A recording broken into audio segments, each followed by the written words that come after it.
Is $450 million for fraud fair, Mr. Trump? I don't think so, but let's ask our listeners. Since 2019, Letitia James have been investigating this. She went through interviews of 65 witnesses, millions of pages of documents. And what do you hear from Trump? I created the hottest brands in the world. It's hot, all right. Hot as a potato. Nobody wants to touch it. Fugu the exaggerator thinks not. Her office fined him $110,000, not for complying with subpoenas and documents. She found that Trump and his minions certified false and misleading financial statements.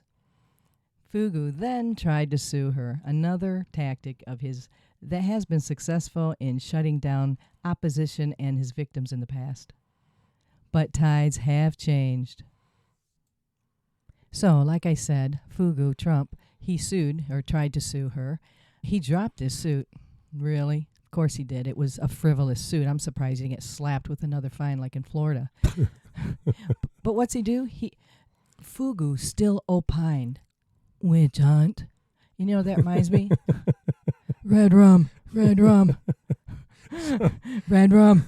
So here we are years later. The bench trial is over. Judge Engoron finally rules on Trump's accountability for his false and misleading financial statements and the fraud perpetrated by said statements against banks and insurance. In New York. Just New York. Just think about everywhere else around the world. By overvaluing assets, sometimes by hundreds of millions, Trump and the Trump Organization received bigger loans and lower interest rates, thereby defrauding those entities. However, he devalued certain properties to evade taxes as well.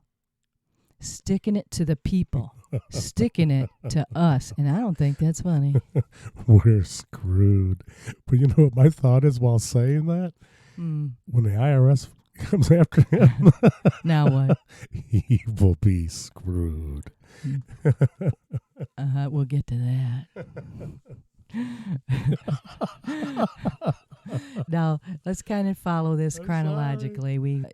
Letitia's been following his fraud for at least since 2019. So remember, this bench decision by Engoron is to figure out damages for his crimes. Trump and his Trump org was already proven guilty. Yes. So Judge Engoron, with the help of the court monitor, had to decide damages, his unlawful gains. They're all unlawful. It's Trump. The New York Ag James asked for $250 million in damages based on the size of the fraud. However, Engoron found that over $350 million was more deserving. Wait a minute. We're talking about the size of the fraud. Right. Does that have anything to do with his hands? Plus, over $100 million for interest on penalties. Total, over $450 million bucks, give or take. So, listeners, is this fair? This is what we were asking earlier. I don't think so. I think it should be much higher. I think it should be much higher. He's a billionaire. Trump bragged he's really rich and has remarked that his worth is $10 billion. However, the court proved that Trump is not worth $10 billion. As far as we can tell at this time, it is more likely to be in the hundreds of millions, and his liquidity is questionable. He told the court that he has around $400 million in cash. Basically, what his father left him in today's money. My guess is that he is several hundred million in debt with a negative net worth. This was the case for Trump in the 90s, claiming bankruptcy several times before the TV program The Apprentice rescued him from the suffocating, murky swamp he had created. Trump then again claimed bankruptcy in the early 2000s. In my opinion, the $450 million blow will not be fatal. After all, Trump has been grooming and priming his future campaign donors for decades via the media. And he has solicited his base in buying his junk products they do not need. Last, but not least, the funding partner for Trump Media and Technology Group said it has received regulatory approval from securities regulators that will allow it to proceed with a long-delayed merger. The combination could provide former President Donald Trump with a stake worth almost $4 billion. Digital World Acquisition Corp. will hold a special stockholders meeting to be held March 22nd, 2024 to vote on the approval of the merger. Way too much to explain here, but simply put, another pump and dump scam.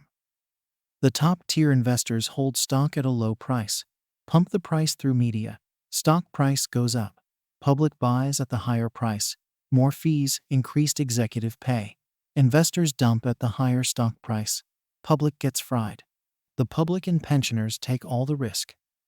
Publicly gotten gains go to the rich. Sound familiar? Yeah, it's not fair. It's not fair. But we continue.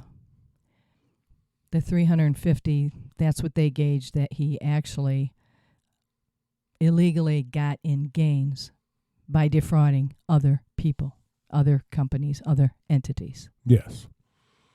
In addition, Trump shall not engage or serve as an officer or director of any New York business for only 3 years.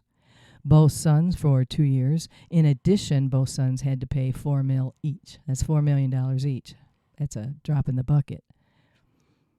Weisselberg's, Trump's CFO, was ordered to pay $1 million for his role in the scheme. Additionally, executives Weisselberg and Jeffrey McConney were barred from ever holding a corporate finance or leadership role in the state. Now, is that fair? I don't think any of them should be able to do any kind of business in any state in the United States forever. Let me add some things here. Trump exaggerated his wealth by $3.5 billion just in one of those years that was looked at. 1 year. He exaggerated by $3.5 billion, got loans for that at a lower interest rate, more Yes. dollar amount for the loans. Yes. That was the whole scam. Crooked Donald. No wonder Crooked is one of his favorite names. There we go with projection again. It's crazy. Gutter snipe. Now, $3.5 billion, that's just amazing that he defrauded that in 1 year in just New York. Not in the United States, not in the world. That's $3.5 billion in New York. So this is the end of the beginning, I'm feeling. Go ahead. Sorry. So Engoron did not dissolve the company, which he could have, because it was not a criminal trial. It was a decision that he was making civilly because of the ill-gotten gains Yes. from all of the money he lied about that he had. But we haven't gotten there yet. Devalued some things to his uncle Sam. I think the reason why the judge didn't go harsher on his not being able to conduct business in New York for longer than that is he's really riding that line about appeals. I think it's a good idea that he only did it for 3 years for him. Yeah, that could And be 2 it. years for his sons. Because if he'd have been really harsh and said from now on until eternity, you guys are out of here, Yeah, it would have set it up for an appeals. yeah. Yeah, that wouldn't have went over well. Another thing he also said why, not just because it was a civil, not a criminal trial. It was a damages trial for what he defrauded the companies in New York State. Engoron also ruled an independent monitor for 3 years for Trump's companies. I'm not done here. He loves that. I'm sure old Trump's just loving that one. And an independent compliance director, which is basically a 2-tier. You got to ask me. Yep. And you got to ask me, and we both go over it. And when we say okay, you can look at That's it. funny. Trump's loving that. He's digging it, man. He's I'm digging it. I'm digging it. So I ask you listeners, is $450 million for fraud fair? Subscribe now to Scrood on Apple Podcasts, Spotify. And watch Scrood on YouTube. Laugh with us as we break it down. Thanks.